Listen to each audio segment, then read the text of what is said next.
Tuhan sertamu. Inilah Injil Yesus Kristus menurut Markus. Pada suatu hari, Yesus bersama murid-muridnya pergi ke desa-desa di sekitar Caesarea Filipi. Di tengah jalan, Yesus bertanya kepada murid-muridnya, "Kata orang siapa aku ini?" Para murid menjawab, "Ada yang mengatakan Yohanes Pembaptis, ada juga yang mengatakan Elia, ada pula yang mengatakan seorang dari para nabi." Yesus bertanya lagi kepada mereka, "Tetapi menurut kamu, siapakah aku ini?" Petrus menjawab, "Engkau adalah Mesias." Lalu Yesus melarang mereka dengan keras supaya jangan memberitahukan kepada siapapun tentang dia.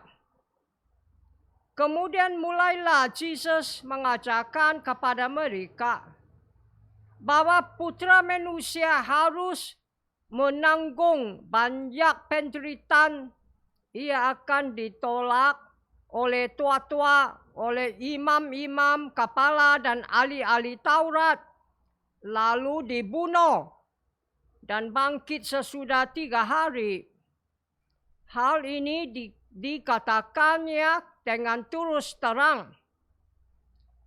Tetapi Petrus menarik Yesus ke samping dan menegurnya dengan keras.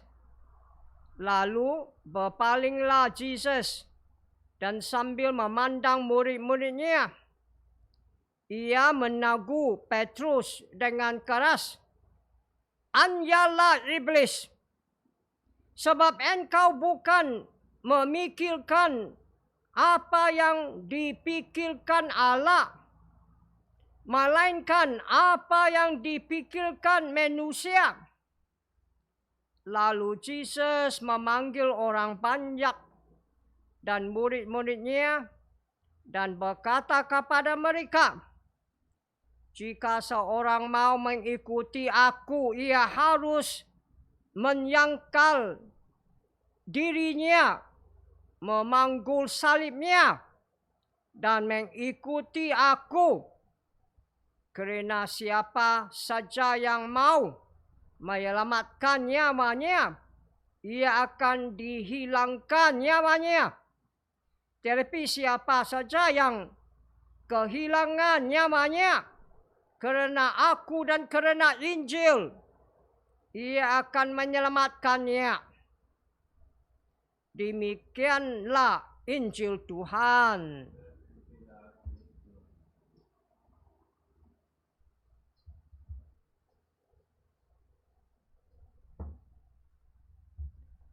Saudara-saudari Kristus, hari ini kita merayakan hari Minggu 24 tahun liturgi B di musim biasa.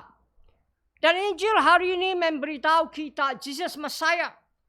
Tetapi Yesus bukan Mesias politik, bukan Mesias nasionalistik, bukan Mesias militeri, perang macam Raja Daud.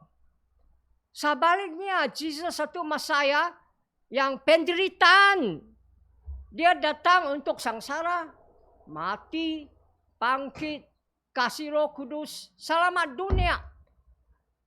Kristus datang untuk cinta dan layan, tetapi cinta layan sampai penderitaan dan kematian, sampai korban, sampai dia menyucikan dunia dan selamat dunia.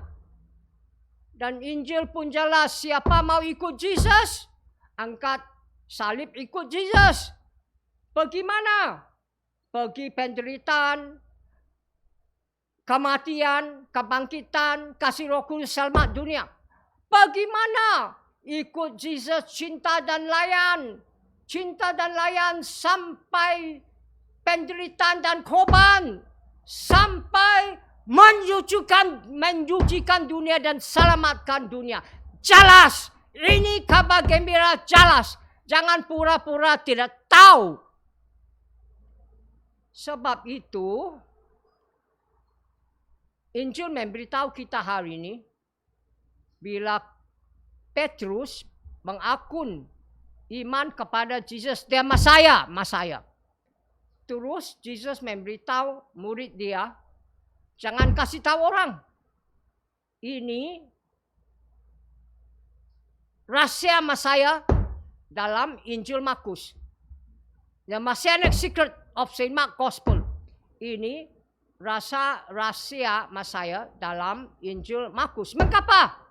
Sebab orang Yahudi mereka mau Mesaya politik, Mesaya nasionalistik, Mesaya perang, military macam Raja Daud. Tetapi Yesus bukan itu. Yesus Mesaya penderitaan. Inilah rasa Mesaya.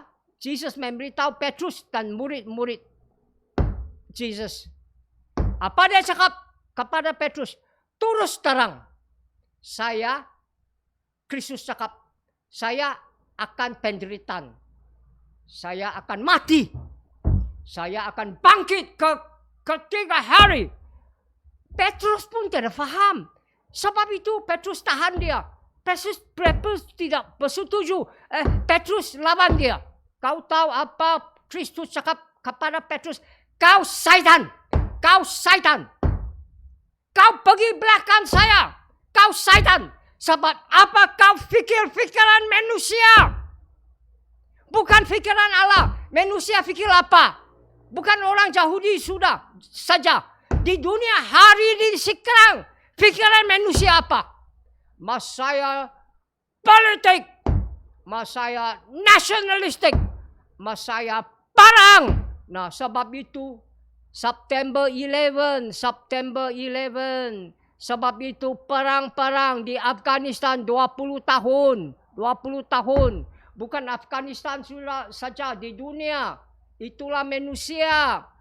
Mesaya nasionalistik, Mesaya politik, Mesaya perang. Bodoh. Dan tidak ada iman. Tapi fikiran Allah. Mesaya penderitaan. Mesaya penderitaan. Sebab Allah cinta. Jangan lupa. Dan cinta saja boleh selamat dunia. Ini yang terpenting. Dengarlah dan percaya. Kalau kamu mau selamat sendiri dan selamat dunia. Jelas Injil hari ini. Jelas. Jangan pura-pura tidak tahu. Dan akhirnya Injil memberitahu kita, kalau kita mau ikut Kristus, mesti kita tinggalkan sendiri. Lupakan sendiri. Angkat salib, ikut Kristus. Dan jelas Injil memberitahu kita, siapa mau selamat,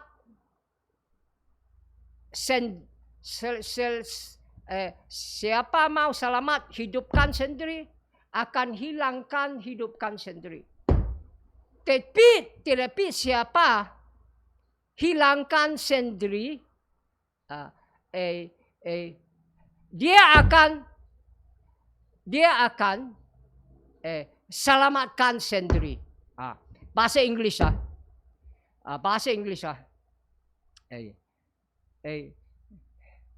anyone who wants to follow me has to renounce himself, take up his cross, and follow me.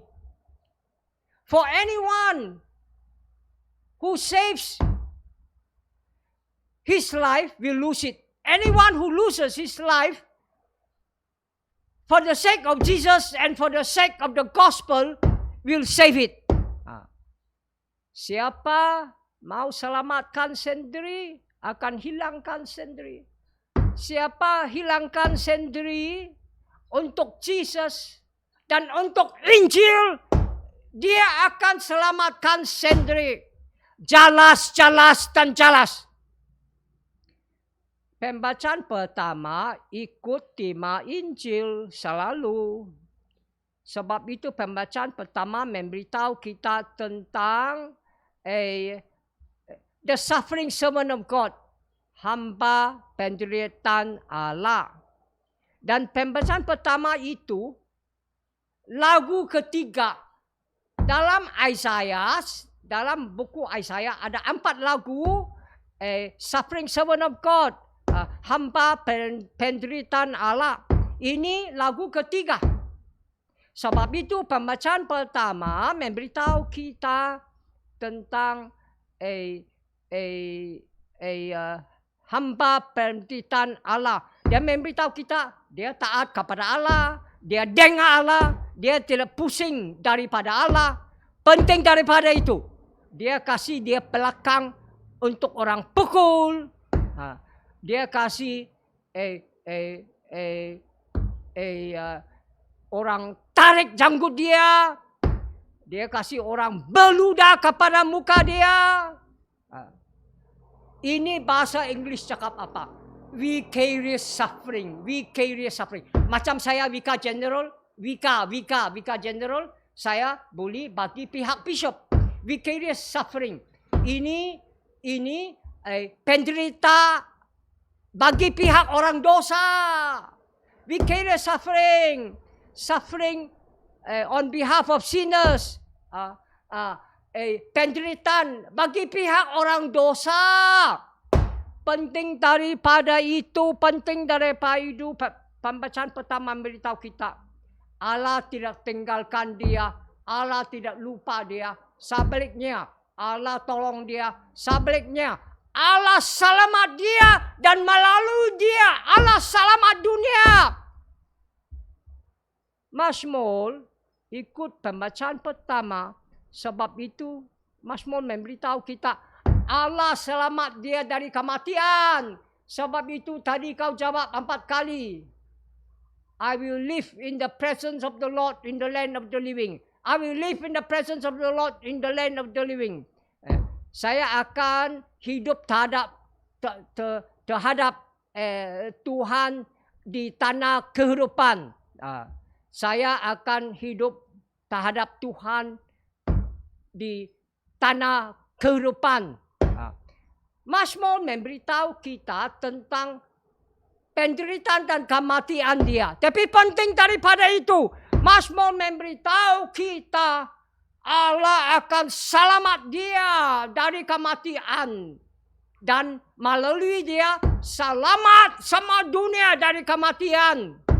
Lagi kita jawab ambil dari ayat terakhir Mazmur hari ini. Itulah. I will live in the presence of the Lord in the land of the living. Saya akan tinggal di hadapan Tuhan di tanah kehidupan. Pembacaan kedua biasa tidak ikut tema. Tapi pembacaan kedua ada penting mau memberitahu kita. Pembacaan kedua memberitahu kita iman dan perbuatan baik mesti sama-sama. Kalau iman tidak ada perbuatan baik, itu iman mati. Dan perbuatan baik, pembacaan kedua memberitahu kita ada 2. Kasih baju untuk orang terancang.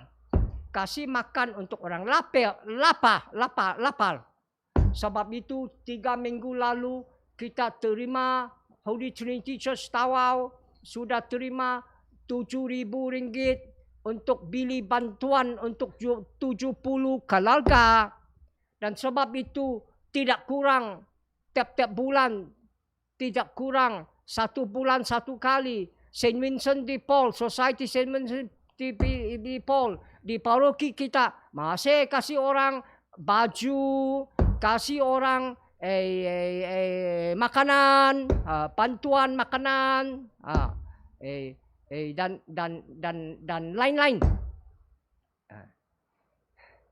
Tapi jangan lupa, ini penting.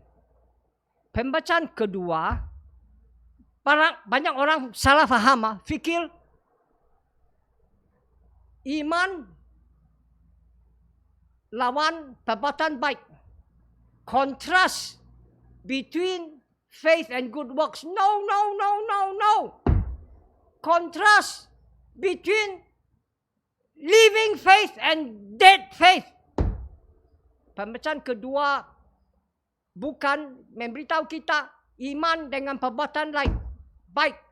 Pembacaan kedua memberitahu kita iman yang hidup lawan iman yang mati. Iman yang hidup ada berbuah, ada banyak perbuatan baik. Iman yang mati tidak ada perbuatan baik. Itu yang penting.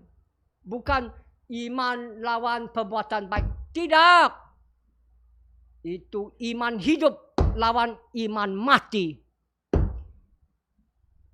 Iman hidup ada perbuatan baik. Iman mati tidak ada perbuatan baik. Apa kita buat sekarang? Macam selalu saya cakap, tidak ada Allah, kita tidak boleh buat apa-apa kecuali dosa. Tidak ada Kristus, tidak ada Roh Kudus. Kita tidak boleh buat apa-apa kecuali dosa. Tidak ada Eucharistia. Kita apa-apa pun tidak boleh buat kecuali dosa. Sebab itu sekarang merayakan Eucharistia, merayakan Kristus mati bangkit, makan tubuh dia, minum darah dia. Dan Kristus sudah bangkit kasih Roh Kudus. Dengan kuasa Roh Kudus kita boleh buat apa Tuhan buat. Kita boleh angkat salib, ikut Kristus, penderitaan, mati dan bangkit. Dan Roh Kudus pun tolong kita dapat iman yang hidup, yang berbuah dalam perbuatan baik. Artinya, kasih orang telancang baju, kasih orang lapar makan. Jelas. Sebab itu, saya wish kau a happy and a blessed Sunday. God bless you. Amen.